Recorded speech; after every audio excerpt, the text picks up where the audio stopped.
Good evening in Australia. Good morning in the UK. How are you this week? It's good to be back and doing another live. On the podcast last weekend, we had Sugar and Sloth, entrepreneur from the UK, Anita, and she is big news in the UK, really big. And tonight I'm going to have, or this morning in the UK, we're going to have Elisa from Simply Anxious.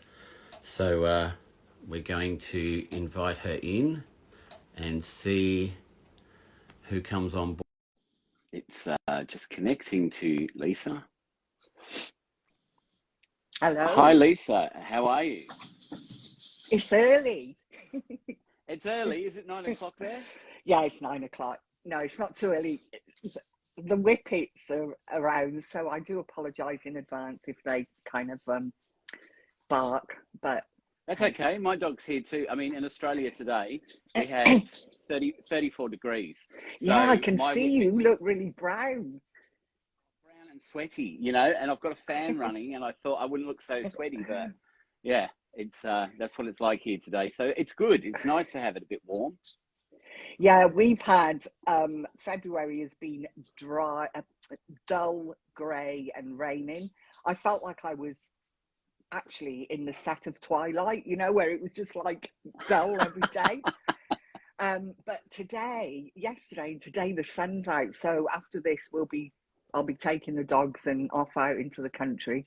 So good. Oh, that'll be lovely. Well, look, I've told you before, I always like watching your updates where you're walking in the country. It reminds me of when I was a child walking around when I grew up in England. So, and every time I go to England on holiday with the relatives, we always go for a walk in, is it the New Forest down south? Yeah. And all Lovely. The horses. I love all the horses there. I live in Sheffield, so I live right near Derbyshire in the Peak District. So we go there every morning. It's just, it heals you. Is Sheffield where the Full Monty was made? Yeah. Right. And there's a school that they shot part in that movie, and it's all around here, right near where I live, which is okay. That's pretty good, isn't it? So, because you're in the UK, I've got to ask you: are you upset that Neighbours has finished or is finishing? Years ago, I used to watch it, and I'm talking 20, 25, 30 years ago, but I don't. I used to get really, I used to find myself wishing I lived there, you know, because there's so much space. Where in the UK, everything seems to be, you know, we seem to be packed in, and it's just. Look, one of the things I always like about coming to the UK on holiday is I love all the history and I just like, I mean, here in Melbourne, we've got one museum. Whereas when I stayed in London last time, which was, I don't know, 15, 20 years ago, we spent days just wandering through museums. It was amazing.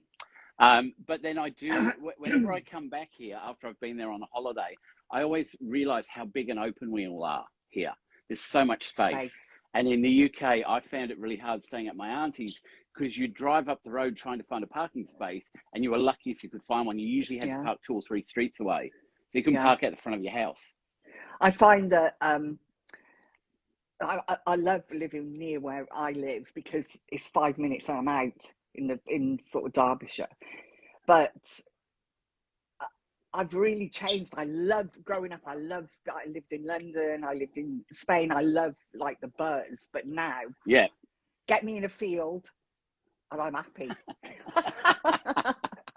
Honestly. Well, look, I mean, when I was younger and we lived here, I still live here, but when I was younger, I used to love going to the beach, and we'd sit on the beach for the day and not have a barbecue, but sit on the beach, have a few drinks in the evening, go for a swim. But as I've got older, I just can't be bothered with all that, you know? And it's like, I get there and then it's too hot, or you get too burnt. We're funny things, aren't we, as humans? Yeah, when we're young, we love everything. And as I get on, like, I think COVID's had a bit to do with it, because before COVID, I would go out for dinner probably once a week with someone and catch up.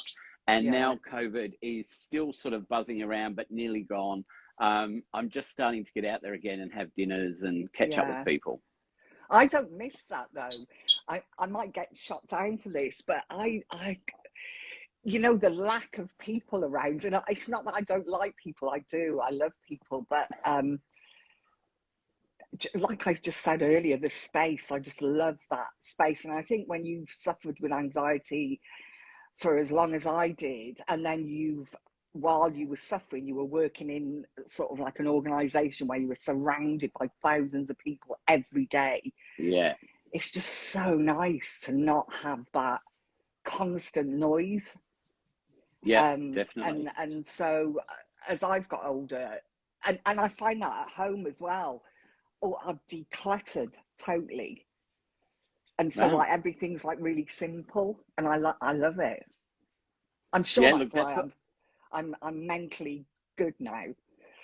yeah, look, I think decluttering your house, I remember it would have been 15 years ago. I went through my wardrobe and I found all these clothes I'd bought and never worn. And I Mm, just got rid of them all and gave them to charity. And yeah. then I had a wardrobe that now I've got space in it. But to be honest, most of my clothes are piled on a chair and I just grab what I Yeah. need each day. Most of my clothes now are dog walking. So it's like Right. leggings, big t-shirts, big jumpers. And I feel really at home in them, you know, I feel really happy. So I It's think, comfort, isn't it? yeah, I think when you do get older, you kind of change. And I'm not, I feel like I'm actually starting to be who I'm meant to be. Because I think in life, and I've done so much healing on myself. Um, you know, you're the daughter, then you're the school kid, then you're the employee, then you're the girlfriend, your wife, the daughter, the mother, the sister, and you've got all these roles, and you kind of get lost of who you are. You do. And I know this might be a little bit deep, but I had no bloody idea who I was. Yeah. And you know, there I was, absolutely riddled with anxiety and thinking, God, how did this happen to me? And you know, is this who I'm meant to be? Am I going insane? Am I one of those people that this is my destiny? And then it was when I started truly recovering. So basically looking at my life and being Yeah. radically honest about, is this impacting me mentally? Is it ever going to change? Or is it something I can do something about to make me feel more alive and more me, even though I Yeah. didn't know who I was. And I'm actually getting to know me. I know me now, and I don't think I have for years, because we tend to live in these roles, don't we? And then when that role's finished, you're in You another start the role, and next one. Yeah. yeah, Yeah. you don't include yourself in your life. You just go along with the blueprint of, right, you've finished school now you're an employee, and Yeah. then you're meant to do this, and this. Right, you've met someone, right, you need to be a wife now. And it Yeah. just Yeah. all, I don't know. Well, look, there is a saying, and I can't for the life of me remember it. I was trying to think of it then, but it's something about wisdom is. Oh no, well, there's two. One is youth is wasted on the youth, and wisdom. There's something about wisdom, and I think if I had the wisdom I have now, when I was 20, 25, 30, my life would have been a lot different. But it's only as you get older and you actually start to I think critically analyze what you're doing in your life and why you're doing certain things is Mm. then when you start to fully understand who you are. Because when we're younger, we're just sort of, I don't know, I was out clubbing, I was with friends, I was partying, I was going away on holidays. You know, I did all these things and they weren't bad things, but you just sort of go from one thing to the next. Yeah, Like you yeah, said, with you go from yeah. school kid to employee. And now as I'm older, I can look back and look older. We sound like we're about 90, don't we? But I can I look look back on my about life. 90 today. You do not. But you know, you can look back on your life and you can go, well, look, these are all the things I did.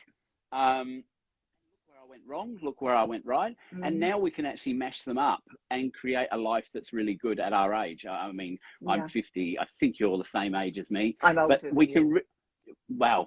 still 50. But we can reflect back on what we've done, and we can, if people are interested, we can teach people through our wisdom. You know, when I first started doing the podcast and Instagram Live and stuff like that, I sort of felt a bit like, you know, I'm not the age group most people want to watch. I did. But I think it was talking to you the other week, and you gave me the confidence to just go, well, it doesn't matter. Let's just do what we want to do. And if people are interested, they'll be interested. And if they're not, they're not. And that's all fine. The first time I did a live, and I was nervous about it because I was thinking, you know, there's all these young, you know, is this something I want to do? And yet I'm so passionate about helping other people not get stuck in the anxiety bubble for as long as I did and actually recover. And I learned so much through my recovery, some of the things that hold you back, you know, I just wanted to highlight so much and give people hope. And it just felt, you know, lockdown, it just felt the right way to do it. I've been raising awareness in real life, if you like. And this was all new to me, social media, but I thought, no, I'm going to give it a go. But I'd see all these tight-skinned people, you know, just like not things weren't happening to their faces that was to mine. And anyway, I did this live, and I got a message, and the message said, I really enjoyed your live. I thought you had really good points. Yep. Have you considered, maybe you could look better. Have you considered and put a syringe? And I was like, oh shit. You know, when did an anxiety page become about how you look? Become a beauty and how young page. you should look. Yeah. And that really hit me, actually, because I thought, God, I don't want people to notice how I look. I want them to listen to what I say, you know. And anyway, and I think social media does that, because I've been speaking to quite a lot of people who have all experienced the same, where it kind of makes you doubt yourself at times. Definitely. But then when you realize why, it's because in everything in life, you get unkind people. Yeah. Which I've experienced quite a lot on here from trolling. You get opinionated, you know, like everything in life. So stay in your lane, Lisa. Stay true to yourself and talk from the heart. And that is my motto. And that's what I do. That's what you've got to do. Because look, I mean, I'll give you an example of something. When I really first started playing around with Instagram over a year ago to promote my podcast, I would see lots of really slim, physically attractive women in bikinis under the mental health like hashtag. And I had a real problem with that, because I was like, well, I don't know, there could be people who are watching this who are anorexic or bulimic or have an eating disorder, and they're seeing that as mental health. And are they going, oh my God, that's what I need to be like? But then I had someone on the podcast, and they said, well, what you've got to think of is these people who are putting themselves up like that might have been someone who had an eating disorder, and now this is how they are. So they're proud of how they're looking because they've got through their eating disorder. They want people to say, wow, you've done really well. So, you know, and I guess that's my judgment, because, and I hate judging people, but I think we're conditioned. And the judgment came through, oh, that's not good for people with who have had an eating disorder. But on the flip side, it could be, that's really good. You've had an eating disorder and you've recovered, and now you're showing people what you can achieve, you know? So it's really weird in social media, isn't it? And look, I've said to you before, you know, I'm 50. I don't always want to come on here. I don't take many photos of myself because I think, oh, I'm 50. Who wants to look at a 50-year-old? But when on the occasion I have put a photo up, people have gone, oh, wow, it's lovely to see who you are. But that is your conditioning, and that is our conditioning. And I think for me, you know, I thought, I am not letting social media keep me in the worried about other people's expectations, because I think that is what robs you of your relationship with yourself. And And Yes. so because, you know, growing up, I had two brothers and there was all those expectation of your parents, and you're always trying to meet these expectations. Then you get into work and there's all these other expectations, and it's just like absolutely exhausting. And it kind of made me think, no wonder I'm knackered in my, you know, no wonder my brain Yeah. is sort of Yeah. exhausted, Because because all I'm you're just, doing is analysing everything. yeah, and am I good enough? And I'll be honest, I've had to do some deep sort of healing on the am I good enough? Because I think it's the am I good enough that was the core sort of wound, if you like, that was just feeding everything else. Yeah. And so I overcame my fear, anxiety, but I still had this am I good enough? So anxiety would still come up in situations, although it didn't stay as long because I'd overcome my fear of it. Yeah. But I wanted to heal properly. And I thought, hang on a minute, I'm on here because I want to help and support people and encourage and inspire and, you know, make them feel like not so alone. So if I let the worrying about others' expectations come in, it's just going to not make me, or if I listen to that, I'm not going to be my authentic self. And that is what I really want to be. So Yes. I said to myself, right, if I get a spot, if I, you know, 9 o'clock in the morning, I got a bed head, I'm getting on there. And here I am. And look, isn't that the truth? Because in reality, the people who are watching and are taking what you're talking about in are the ones that you want to be there anyway, because they're the ones that are listening to your advice or your stories about how you've overcome anxiety or the things you've tried, the tools you've tried to, you know, curb your anxiety. And the ones who are just there going, oh, you look this, you look that, they're really just there. Are they there because they wish they could be you? They wish I they could don't, have the guts to get up and do what you're doing. yeah. But I also think, I don't blame anyone. It's so hard, isn't it, being a human? Like I Yeah, said, the expectations and, you know, how am I meant to behave? And then there's peer pressure. And, you know, it's, I think a lot of us don't know who we are. And sometimes we're really worried about, we don't know how to be us, yeah, to be yeah, ourselves. Um, and so I just, you know, I'm in my 50s now, and I said to myself, I was riddled with anxiety. I hit a really dark place at the end, and that's what made me decide to quit my career after 25 years and just start healing properly, but because can I just say I there, said can I my just say to you story. that Yeah. your career, and we don't have to tell people what you did, but you were in a really high stressful career, weren't you? So no wonder. And if you had people around you that weren't nurturing, because everyone, I guess, in that field you were in, it has got high stress. You know, how can you work through your anxiety when you're in It's such a position like that? Some people love that environment, but Ah, I yeah, found, and don't get me wrong, the career did help me. I was a single parent. I was able to bring my son up, and, you know, they were really, the business was supportive of that. It yeah, was yeah, it was more to do with the culture and the just. I was tired of it, and you're right. I thought, I'm just gonna going to do what I've been doing for the past 20 years, where I patch myself, I get ill, I patch myself up, I start feeling better, I go back and they've put reasonable adjustments in, that will support you. And 2 weeks into return, those reasonable adjustments have disappeared and you're back yeah, in yeah, that environment that made you yeah, ill. And then on yeah, top of it, your narcissistic boss starts bullying you. And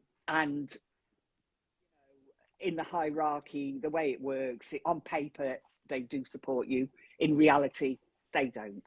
And I just thought, I owe this to myself now. I need to leave, because I'm not just blaming the career, but at the end, it was definitely a fundamental thing that was impacting my mental health.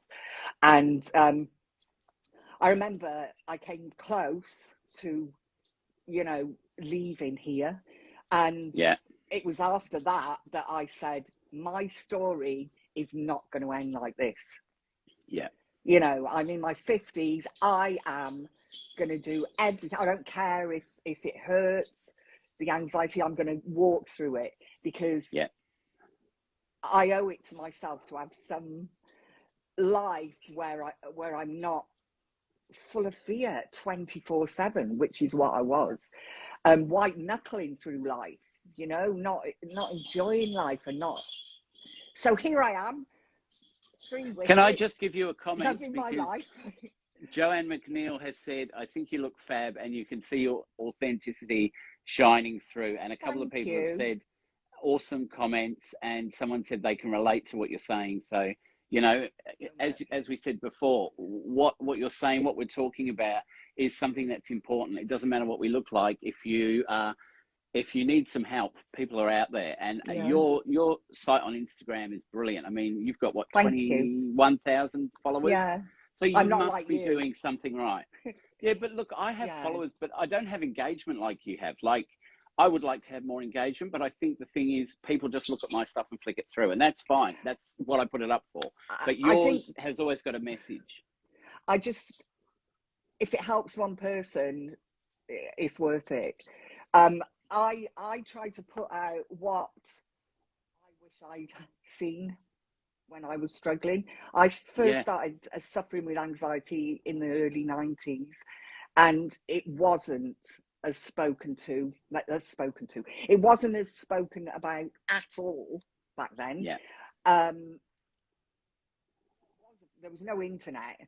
What were massive, thick books from yeah, the library that when yeah. you opened them, you thought, this is it. I'm definitely losing my mind. And nobody, you know, so isolating, so confusing, because nobody seemed to know what was going on, and you never spoke about it because No. no one else did, and you didn't want to bring attention to it. So I kind of now, I everything I put out there is what I wish I'd seen. Yeah. Um, all I wanted was someone to say to me. My dad did, but someone to say, "You're not going insane. You will get through this. You're fine. I know it's pain." You know, just. But And no it's one funny did. you say that, Lisa, because when I was about 23, 24, I was acting, like I was an actor. I had a record business, mail order in the UK Right. before internet, so it was all in magazines. And I was working full time, and I started having panic attacks. And my dad was exactly like your dad. It's okay, you'll get through this. It's only something that you're going through. And but what is it? And he goes, I can't explain what it is to you, but I've had them in my life as well, Yeah, yeah, and you'll get through them. But at the time, it seems like you're racing down a tunnel, and you know at some point you're going to hit the end, and you don't know how you're going to deal with it. But as we've both experienced, and this is what we can give to younger people, is that you do get through it. You do find a way, you do yeah. learn. And going back to you saying about those books that you used to read, when I was studying my counselling, those were the books I had to read. And some of them were just so, and I'd already studied like 2-3 years of counselling, and Terrifying. still reading them, it was like, I have no idea what these people are talking about, No. you know, because it was written in such a, I guess, what would it be called? Not educational, but academic way. That for me, I'm not an academic. I never wanted to study, but then I wanted to be a counsellor. So for me, I bought the books where I could learn it Yeah. and digest it in easier, simpler ways, which I could then talk to other people about. Because I know friends who are psychologists who talk to their client as if they understand what's coming out of their head academically. And I just said, how do you talk to people? I don't understand what you're talking about. You need to be on No. someone else's level. Joanne McNeil, do you know Joanne McNeil? No. Oh, so she's saying stepping stones, not stumbling blocks. My mum always used to say to me. I love So that. I love that's that. brilliant, And isn't it's it? true. It's so true. And, you know, anxiety is a warning. It's a response saying something's not right. Whether that is that you've been burning the light, the candle at both ends, Candle at or both whether, ends, yeah. it can be, but it's, we ignore it because we don't know what it is. So we suppress it. I mean, I used alcohol to suppress mine. I made the mistake that I thought maybe I'm just an anxious person. So I started thinking, okay, then, well, I'll just drink wine to give me confidence. And, and it's, we do these behaviors so innocently, yet they are absolutely fueling the hell out of it. And we don't know that. I didn't know that. And look, So 60% of people that have mental health issues, either depression or anxiety, do self-medicate with either alcohol or drugs. Because for one, they can't afford psychologists. If they do, they don't want to open up. Because I've always thought because of it the would stigma. be good. Yes, if you could walk into a psychologist's office and just be able to sit down and blurt it out. But then there's trying to build up a rapport, getting to know each other. And so it might be 3 or 4 sessions before you actually start opening up, until you actually know who your psychologist is. And you could be unfortunate enough that after those 3 or 4 sessions, you go, this one's not the right fit, or I don't really want to talk to this person. And you're new to this, all this stuff's going on in your head, in your body, the person you remember you were, the person you once were, as appears to have gone. And so how do you explain that when you don't really understand it yourself? I'm just talking from what I did. Yeah. It's hard to put it into words, isn't it? Exactly how you feel, because you also don't know if what you're saying is actually going to resonate with them and they're going to understand what you're talking about. Because with anxiety, you can feel like you've been taken over by something else, and to put those feelings into words, sometimes you might feel like, am I a bit stupid? Am I making this up? Am I really feeling this? Because you don't know, you have nothing to compare it to. I remember when the first time I came out, so to speak, in the work environment, and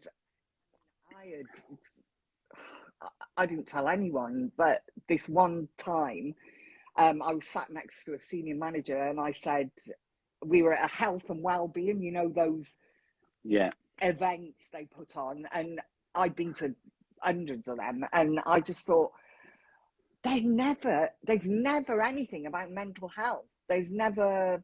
And I remember sitting next to her, and I turned around and I said, I really wish they'd start doing stuff on mental health. And she said, oh, really? Why?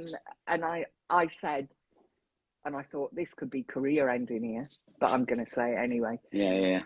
I've suffered from anxiety and panic attacks for, it was 15 years then. And she turned around to me like that, and said, really?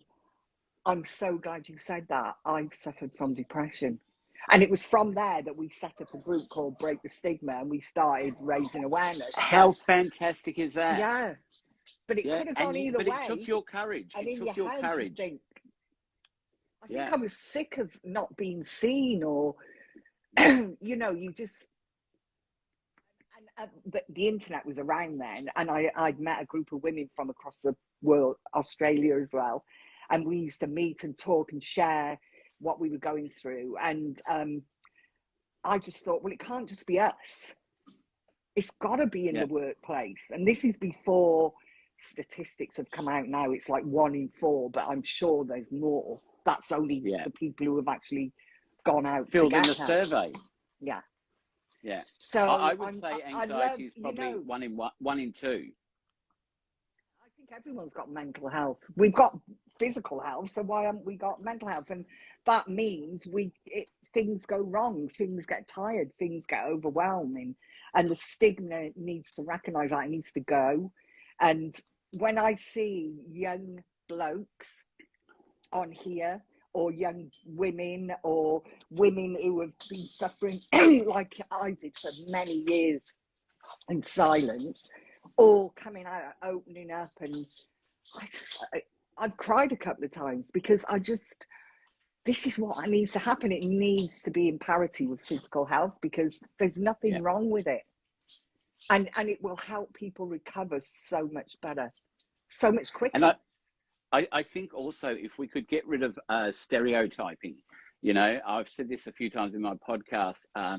When you have the serial killer in a TV series and they're schizophrenic or something, you know, we need, like, maybe they are 1 in a million or whatever, but we need to start moving away from that so that mental health is looked on as something that everybody can put their arms around and go, we can help you, rather than, oh my God, I don't want to go near that person because I've seen that show and that's made me feel like that.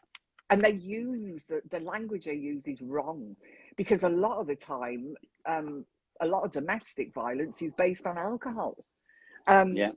And it's, you know, stress is a huge factor for anxiety, depression, and yet society is encouraged, like, oh, you wear how stressed you are as a badge of honor, like, oh, I'm so stressed. Oh, look, they're so stressed, that means they're important. No, it doesn't. It doesn't mean that. It's, we shouldn't sort of glamorize it. And I think the pace of life is just madness. It is, isn't it? I mean, look, I say that, but then my pace of life is mad. Like, I work full time. I do my podcasts. I do these things. I'm on Instagram every day. I'm helping out with my mum, who's got a few health issues. And sometimes when I get to a Saturday, I just sleep for the day. And people go, but you've wasted your weekend. And I go, that's what I needed. I needed to just rest for that day and not do anything. Yeah. Well, there you go. That's the difference. You know, if you're busy to the extent that you're going to hit burnout soon, and the stuff that you're doing is to meet expectations of others, you know, there's no sort of real sense of purpose or self, like, God, I love this, then what's the point? I know. And look, I must say that being this age, everything I do at the moment, I really enjoy. I love the challenge of everything. And I think that's also with the wisdom and growing older, is you can actually work through a lot of things easier than when you're younger, because when you're younger, you have no idea what you're doing. As you get older, you've been through all those experiences. So when a new one comes up, you go, actually, I can do it this way. I guess not everybody can work them out that easy, but most of us have got the opportunity to be able to think through a situation and move through it. I think the environment that you're in plays a big part. And I also think of how much informed you are, because, you know, I couldn't recover. Well, the first doctor that gave me a diagnosis of an anxiety disorder actually said to me, early 90s, you've got an anxiety disorder. I had no idea what that was, by the way. Anxiety disorder, you'll have it for the rest of your life. Here's the tablets, stay on them, you'll be fine. I didn't feel fine. I felt like a totally different person. It was awful. But I walked out of that surgery with a label, and I carried that label for 12 to 13 years. Oh, I'm Lisa with a brain defect, because I didn't know what anxiety was. I've got an anxiety disorder. And that's another thing that I try to stress to people, is don't carry or don't allow a diagnosis to become your identity, because it's not. I thought it was. And I'm sure that played a part in sort of holding me back through recovery. One, that I didn't know that you could until I met, well, I didn't meet her, but the most incredible woman. I'm so grateful that she was born and did what she did, with Dr. Claire Weeks from Australia. And her books, because that was the turning point for me. And I was 15 years into my life as an anxiety sufferer before I met that. 15 years. That's a long time, isn't it? Look, I have a similar story, although mine wasn't anxiety.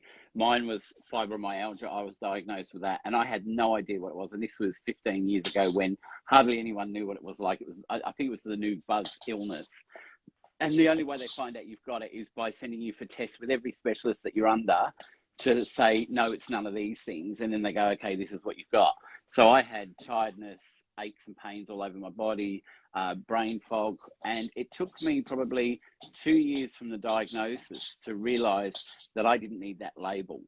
And now it's only every so often I feel Yeah. really tired, and I'll say to my business partner, I'll go, look, I'm really wrecked today. I need to go home, or I just need to sit here and do not much.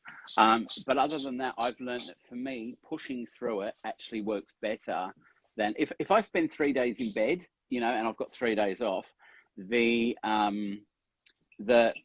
symptoms of the fibromyalgia seem to come back. And I think Yeah. it's because I'm not doing anything, not pushing myself, just lying there. And I think it's also what comes into your head of, oh my God, I don't feel that good. Oh, I've got this pain. Oh, that pain. Oh, I feel I really think tired. that. Oh, I can't think. And once you start ruminating on those things, they start to stick in your head. And then it's really hard to unintertwine. Is it unintertwine? Untangle. Untangle from those thoughts, and I think that's what now, I mean, I can't remember, but I think that's what I did when I first got sick, was I realized I can't be like this. I have to change. And it was a specialist who said to me, by the time you're 50 or 45, you're going to be either in a wheelchair or you're going to be bed bound. No. And I just thought, that's not going to be me. I can't do that. I came off most of my medications except for 2, and I started working through it myself. And luckily, I guess, because I've been trained as a counsellor, I had all those books and all that learning that I could look back on and go, okay, so how do I get through this bit? And how do I get through that bit? And I have asked people for advice through the years because I needed to know that I could do it. And now my chronic fatigue fibromyalgia specialist says to me, you're the poster boy of chronic fatigue. Wow. Because so many people say, I can't do this, I can't do that. He said, and you said, I can do it and I will do it. And it doesn't mean that I'm perfect or that my life's amazing, but you have to have that little bit of push to get you to keep doing stuff. Yeah. Because then you can change. Absolutely. And I get asked, how did you get rid of anxiety? I didn't get rid of anxiety. You can't get rid of it because we need it to survive. It's in us. But what I did get rid of or overcome was my fear of it. So I became comfortable with being uncomfortable, but all the stories I'd attached to it, like it's a monster, it's going to kill me, it's going to send me, I know exactly what you mean. Yeah. Blah, blah, blah.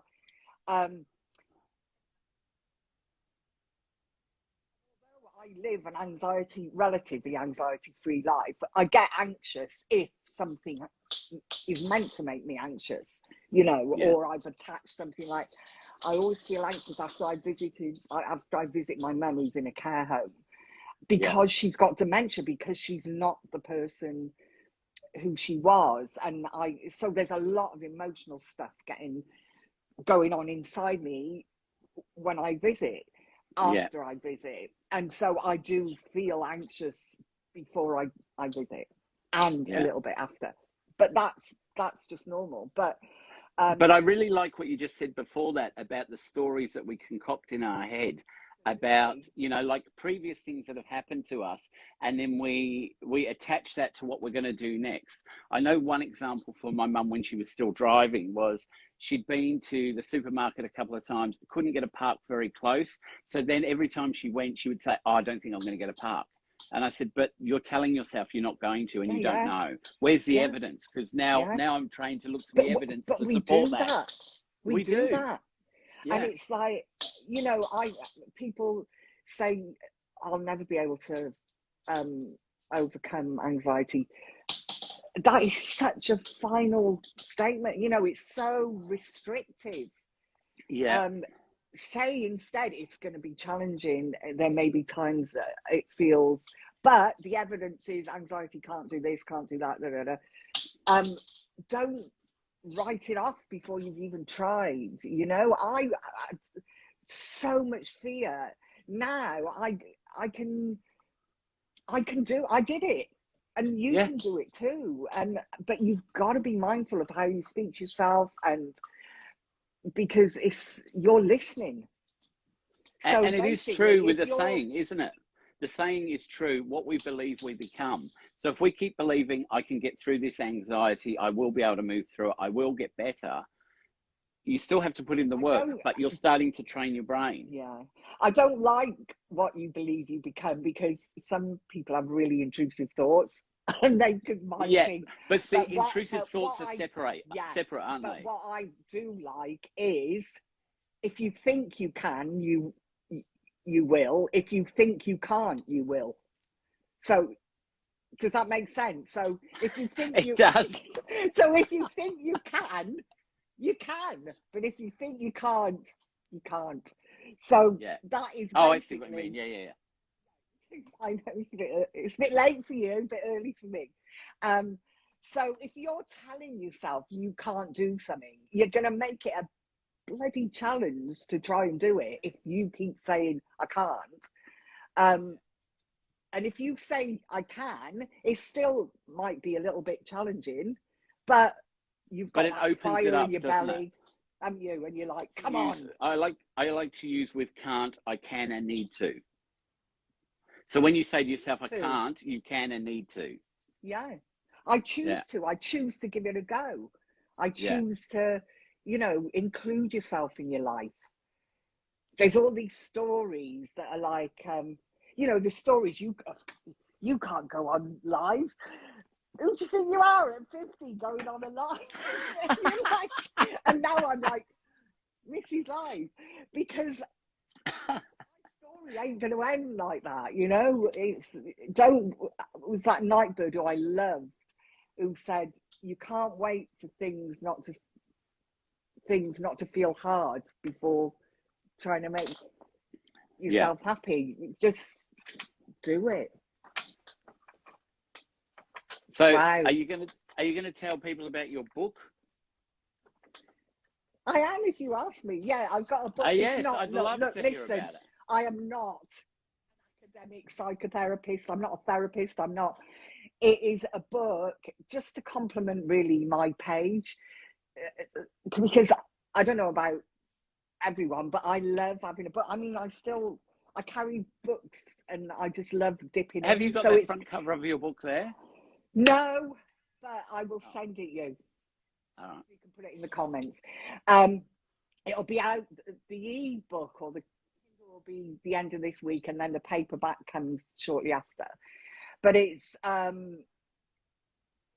basically easy readable, my experience, my story, sharing what I know, what I went through for anxiety recovery. And it's something that I hope people get a lot of comfort, validation, reassurance, inspiration, all the things that we really need and want when we're struggling with anxiety. I have got dyslexia, even though I've had it edited, so I'm just apologising if but it's Don't me, and apologize. Look. no, I want When we me to spoke a come little out while in that ago, book. I said to you from my experience doing counseling that the person who has lived experience has got more knowledge than what I could ever learn. I can learn millions of books, but I would never be able to tell someone about anxiety how you can tell someone about anxiety. I And just, that's where you've got your power, because you've lived the experience, you've studied the experience, so you know all about it. So you don't have to be a psychologist, psychotherapist no, to be able to tell someone about anxiety. Yes, you can sprout out everything you've learned, but you can't actually tell people how it is and to be able to empathize no. or show compassion. I think what I've always wanted to be is kind of like a like a buddy, someone who gets it, someone who knows, someone who can just give that reassurance and maybe empower people to to listen to a different narrative, not the one that's I can't, and maybe Yeah, listen yeah. to I can. Well, And so someone just said the before book's all that about that. they liked the can't as can and need to, and someone else said to congratulations for your book. Thank you so much. Thank you. It's just, you know, I know it's cheesy, but we get one life, and I just include yourself in it, and it's okay to start doing things. I'm not an author, but I wanted to publish a book, so I'm doing that. And why not? I Why got not? someone said, "Oh, you shouldn't get a dog. You shouldn't get a whippet. Dogs are a bind." I got 3. So I'm a bit like that in my life now. You know, Yeah. I've done all the meeting expectations. I'm going with my heart, and yeah. So this book I was think like that. I think that's how we actually first met on here. Was I saw a picture of you with your whippets, and I said, "I've got a whippet too," and that's how Yeah, we started talking. yeah. But I've met so many amazing people through since getting my dogs and going dog walking, and every one of them has had some sort of, you know, anxiety, depression, or something, and it's just, you know, that is life. And bringing my dogs have taught me how to live in the now more than anyone. Yeah. And it's been really healing for me, and I've loved it. Well, look. Apart from when I'm doing a live and one of them's pinched a mint imperial and he's throwing it around the kitchen, which you can Is that probably what it hear. is? Because I keep hearing something knock, and I thought it was actually a toy. No, it's a mint imperial that he shouldn't have, but it's Oh, keeping him quiet. So yeah. I mean, look, I lost 2 dogs in the same year, 6 months apart. One was 15 with can't cancer, imagine. and the other one, something happened to her back, and it was going to be something like $38,000 to do, and I just couldn't afford that amount of money. No. So I lost both of them, and I decided I'm never having another dog. I can't. It's too emotional. It Yeah, broke my heart when both of them went. And then I saw a dog for free on this. I don't know if you have it over there. What's it called? Gumtree, which yeah, is like, yeah. And anyway, so I drove 2.5 hours to pick her up and brought her home. right. And And she's a now I couldn't. whippet. Come here, Rox. She's asleep. She's a Come here. cross. Come on. Yeah, she's a cross whippet Staffy. Come on. Look. Oh, let I'll me see if see you her. can see her. Yay! She's a beauty. Yeah. She's a So I beauty. just couldn't be without her now, and once you have a dog, Yeah. it just brings you so much joy. And coming home from work and her bolting in the door, jumping all over me, Love. it's what life's about, isn't it? Yeah. It's about Yeah. enjoyment. Yeah. And it's, you know, and I think going through something like anxiety or what you've been through, she's a beauty. She's a beauty. Um, Look, you do. I thanks, know mate. it's sort of cliche, but Yeah, you do realize what's important. you got to I look won't that get way. mine up because they're. I've got Teddy, Luna, and Marley. So you can have Teddy, a, if Luna, you and want to see Marley. my. I'm always putting them on my page. So Yeah, so people should be following you. Are you at Simply Anxious? I am at simply_anxious. My name's Lisa, and yeah, if you know, feel free to come and have a chat. I'm not a therapist. I don't do that. I'm just hopefully painting a bit of light for those who maybe need it. And I don't know, do you have a diary in front of you or a calendar? I have no. Why? Because I was just going to tell people that you're actually, because those who have listened and liked Yes, what I we've been do. talking about, you're on the podcast, not this Sunday, the Sunday after, but I can't Yeah. remember what the date is. The I date looked at it. is. Oh, hang on. Let me just. Not this Sunday. No, What's the date today? the 23rd. Yeah, it's the 23rd. So not this Sunday. It's the 6th of March. 6th of March, you're on the podcast. And we talked, Woo! I think we talked for an hour, didn't we? We talked about what happened in your life when you were younger, then some pretty traumatic stuff that happened to you, I think, when you were about 25. Yeah, And early that was 20s. really what really made your anxiety spiral out of control, wasn't it? That was actually what started my anxiety. Right. Yeah, before that, I was traveling all over Europe, living in Spain, living in London, you know. Yeah. So it's a really So, important podcast for people who have liked you here to go and listen to at the Life Changes, not at the Life Changes wonderful. You podcast. That's what I'm on here. Just Life Changes You. That's the name of the podcast. It's I available am everywhere. Yeah, go on. so glad to have connected with you because I just think you're such fun, and what you do on your page is so exciting and validating, and just it feels really good. And some of the topics you have like on your podcast are amazing. I love it. That's why I always give you a boom, because it's like Yes, yes, boom. yeah. Well, look, I mean, when I started the podcast, I wanted to talk about mental health stuff that people weren't usually listening to or finding out about, so that it wasn't like one that you come to and you'll just hear all about anxiety or all about depression or all about positivity. Yeah, So that's why there's things like there's I can't even remember what is it there now. There's anorexia for males. There was yeah. one on autism. I've done a couple on cults.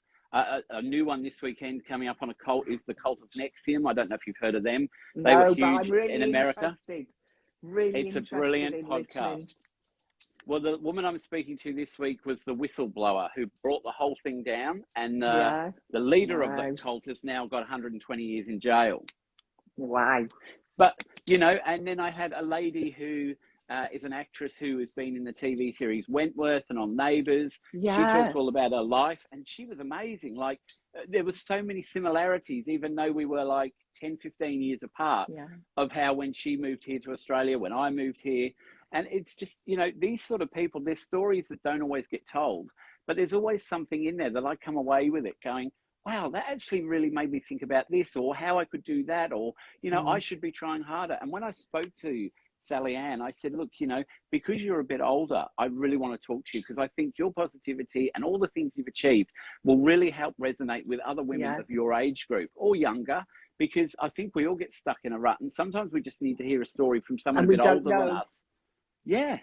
I mean, my community, some of the people I've met through there, a lot of them, or I've talked to, God, they're just, it's full of beautiful people, and we've all got similar struggles, and so it kind of normalizes, even though anxiety is awful, it can be awful, it's normalizes that, okay, yeah, no wonder I'm going through this.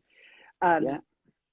And I remember I was interviewed. I think I sent you the video, but you've not. Oh, you've reminded me. I've got to watch it. Yeah, it's okay.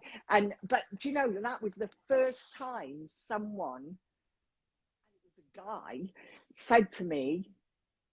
I said to him, "Oh, you know," I told him my story, and I said, "Oh," and then I had a breakdown, and he stopped and said, "I'd argue that you were broken down, not a breakdown," and it was like, oh my God, this person is actually, he believes me, because that's a lot. I wasn't believed for a long time. Because the person who was the domestic violence was such a charismatic, amazing guy that no one believed it.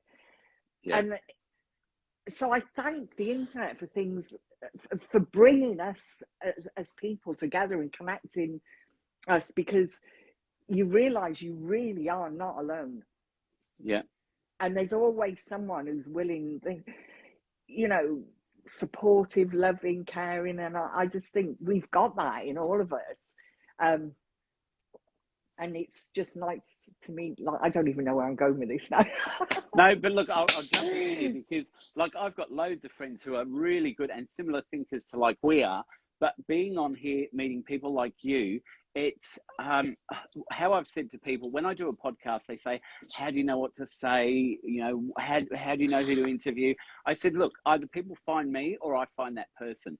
And before we do a podcast, we might talk for 2 or 3 minutes, maybe 5 minutes, get to know each other and then bang into it. And they go, oh, but it sounds so much like you've known each other for 20, 30 years. And I go, but that's both of us. We're both passionate about what we want to talk about. Yeah, exactly. So like meeting you, meeting other people on here, I've met so many people who I would have never met before. Yeah, it's amazing. And, you know, I know I can just talk to you and we'll be able to connect and know what we're talking about. And it's great. Where else would you find that? You know, it's not like not a dating site, but you know, there's not a site like that where you can meet people Yeah, of a similar yeah. way you think. Yeah. With common interests, and Yeah. I've learned so much from people, you know, and I mean, there's one lady who follows me, and she's amazing, and I didn't realize that she'd written a book, and it's about and I got the book, and it's about her experience in health as a inpatient in the Yeah. UK, and it's absolutely amazing, and eye-opening, and you know, just shows what a mess. Do you know what it's called? I'm going to show you the cover. Because I've got a book similar to that. Can I get you the cover? Yeah, go. Hang on. You anyway. So she's just getting us a cover of a book so that we can see what this book is that she's talking about, in case you're interested in talking. It's called in case you're interested in getting it. Diary of an Inpatient. Storm in a Teacup. Ah. And it's diary. Look at it. That is my book's not like that. Look at that. And honestly, it's just like, and there's all these people who are doing stuff like that while they're going through stuff, and it's so inspiring. Yeah. Well, look, I just get really passionate about people who, you know, it's hard being a human. I've said it earlier, and you know, we're just all trying our best, aren't we? So sharing and offering support and kindness to each other is just the way forward, I think. I always say on these lives that for me, kindness and compassion are two of the biggest things that we can be doing nowadays. Yeah. Showing kindness to people, it doesn't have to be that you have to do anything for them. A wave, a smile, just acknowledging them so that they know that someone out there has valued them for that brief encounter as you've walked past them. You know, because there are so many people in this world who are on their own, who have no one, and just to have a smile from someone makes their day. I remember when my mum was as a checkout chick, or I don't know what the real term is, but in a supermarket. Checkout chick. And she would say that every week she would have the same old people come through her register because they liked to talk to her. And it was the only people they spoke to for the week, you know? So things like that, sharing compassion, being compassionate to people, understanding that, you know, they've had a hard time or whatever it is. Those two things. The third one is empathy. I think those three are my words that I think are really important for everything we do. Amazing. Yeah. Is it time to end now? Yeah, I think so. Is it? Well, the dogs need walking, but so how will you spend the rest of your day? And has anyone got any questions? Oh yeah, has anyone got any questions? Yeah, I always forget to ask for questions. What was the date that we were? The podcast was out again? The 6th of March. Of March. Yeah, so it comes out at 11 a.m. in Australia on a Sunday, and it comes out at midnight on the Saturday night in UK, and I think it comes out at I think it's about 1:30. No, it might be 2:30, 3 o'clock in the afternoon in the US. Nice. So I'm excited to listen back to it as well. Do you ever listen back to someone you? Because when you're in it and it's flowing and you're talking, you don't actually remember, do you? So do you ever listen back? Look, I always get to the end of the podcast and I go, wow, wasn't that really good? And yours was really good. We talked about so many different things. It was amazing. And then probably for about an hour afterwards, I'm buzzing about it. I'm feeling really good. And, oh, that was really good. Yeah. And then... you forget. I forget about it. And then I pass it on to my friend who's a sound engineer who edits it for me. And then he gives it back to me. And he says to me every time, listen to it before it goes out. There's only been one that's gone out with a mistake in it. And I said, I can't listen anymore because I want to listen when the people are listening. Because if I listen again, then I don't want to listen when it goes out. No. So when you hear it, that's when I'll be hearing it. Yeah. And then you'll know when I've listened because I'll bombard you with messages going, oh, I really love this bit and I really love that bit. Yeah, I can't wait to listen. I can't wait to listen to it. And And hopefully it'll give people some food for thought. And look, as I say, Joanna, thank you. time, Joanne. Yeah, thank you so much, guys. It's been a great start to my morning, and I feel ready to face the day. Joanne, Yes, are you in the UK? me You must too. be in the UK. Yeah, me What too, I was going to Joanne. say is if people can just get one little tiny grain of sand out of anything we talk about, and it resonates with them or someone they know because they pass on that information, then it's all been worthwhile. It's worthwhile us sitting here for an hour having a gas bag and telling people, thank you so much for this live. Just came back from uni. Thank What a you, great Twink. way to end the uni day. Haha, that's Twink. Redette, thanks for the great live. Thanks, Redette. And for listening. It's look, this is why I do them. This is why you do them, because as we say, if there's a little bit of information someone takes away, like that person who said can and need to, when I said about can't, changing it to can and need to, that might change the way they think for the next 20 years. Who knows? It just brings that awareness, doesn't it? It just kind of makes you think. I mean, I've sat there and I've been like, and I think, what am I doing? I'm totally engaging in this nonsense that I don't need to be. And so, sharing and some, you learn something, or you maybe take something away from a podcast, which I do many times, where I think, wow, I'm going to use that. And then you remember it, which is good. And look, for two of us who are on opposite sides of the world, me in Australia, you in the UK, to be able to sit on a platform live and talk and have interaction from people who are listening.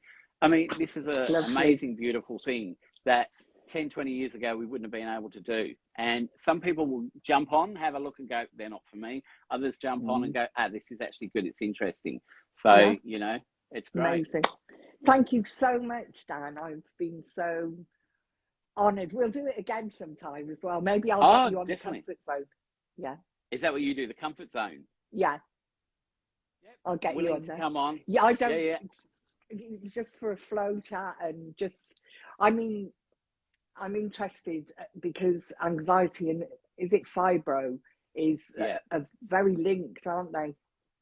Look, yes, when I first had it, I was very anxious. I've been able to harness that anxiety. And I know people talk about harnessing anxiety and changing it, but for me, it did work. So what I do is when I feel anxious, I push that back into myself to get on with what I want to do. And I think I said to you when we did the podcast, I used to sit down and think, oh my God, what am I going to say? Who am I talking to? Blah, blah, blah, blah, blah. And now I just I think when I came on with you, I said, so what's your name? Because I only knew you as Simply Anxious. I said, Lisa. I go, okay. I go, look, I've got no questions for you. We're just going to free flow. The questions will just come out. And that's what makes it more interesting. I could sit there and ask you 100 questions. If I had a script, I couldn't do it. So boring. I remember when I did live, in real life, and I'd stand there and say, look, I'm not a public speaker, but I'm speaking from the heart, and if it helps one person, blah, blah, blah. And I'd go. I remember once that a colleague said, right, I've done a script for us, so I'm doing this bit, and then you do that. I was like that. Couldn't do it. It was too much. Yeah. I don't want a script. Yeah. I'm the script. Yeah, and that's beautiful because when you know your knowledge, and that's what I like about lives, because people have said to me, where's your script? Do you have notes? Do you have bullet points? Yeah. And I said, look, when I did them last year, the first couple I had some bullet points. And then I thought, no, because then I'm looking down at my bullet points and I'm trying to think of a question from that bullet point. Yeah. But when you know your stuff, you don't need it because we can talk like we do. And listening, you listen. So you might say something and it'll make me think, wow, yeah, I'm going to ask. So I much prefer free flow. Free flow, which I call free flow. Right, all right, Lisa, it's been fantastic. Thank you so much. Awake. Thank you ever so much, and we'll do it again. And thanks for everyone who tuned in. And check out the podcast on the 6th. 6th of March, Lisa from Simply Anxious. Get in there and have a listen. We have a really good time. We have a lot of good banter. We talk all about anxiety. We talk about what's been bad for you, what's been good, but we also had a good laugh. We did. And that's what I think you need, because We when did. you're talking about situations, I had a comment this week where someone said to me, I always love the little bits in the middle of your conversations where you start laughing about something, because she said some of your conversations are quite intense and Yeah, a hard absolutely. topic to talk about, but because you uplift it and you have a few laughs through it, it actually makes it easier to understand and to continue to listen to. Yeah. And like I said, naturally the brain loves negativity, doesn't it? So it's going to pick up It on anything feeds. crap. And the other day it was like, out of the blue, I was doing something, and out of the blue it said imposter syndrome, and it kind of said, I saw that, yeah. oh, so you've overcome anxiety and you're telling everyone now, but you've lost X amount of years of your life. I'm like, well, that's a really nice thing to start pounding on me. And you know, I did, yeah, I lost years, but I'm all for turning a negative into a positive. And so I'm not going look to at where sit you are here now. and go, oh, I lost all these years of my life, which I did. And I'm not married with the picket fence, but I'm not that type anyway, I don't think. I'm actually happy that I'm me now. And there's more of me place to come. to be. Yeah. And look, we so can be aware dwell of that so much in a chapter. on what's happened to us, but where does that get us? All it does is get us to sit down and just keep going through it and through it and through it. And it doesn't actually get us to a positive position. But if we start going, well, what can I do next? That's moving us in a better position. Yeah. Brilliant. Thank you, We'll have to talk everyone. soon. Yeah, Thank you, everyone, for listening, for watching. Much Bye-bye. love to everyone. Bye.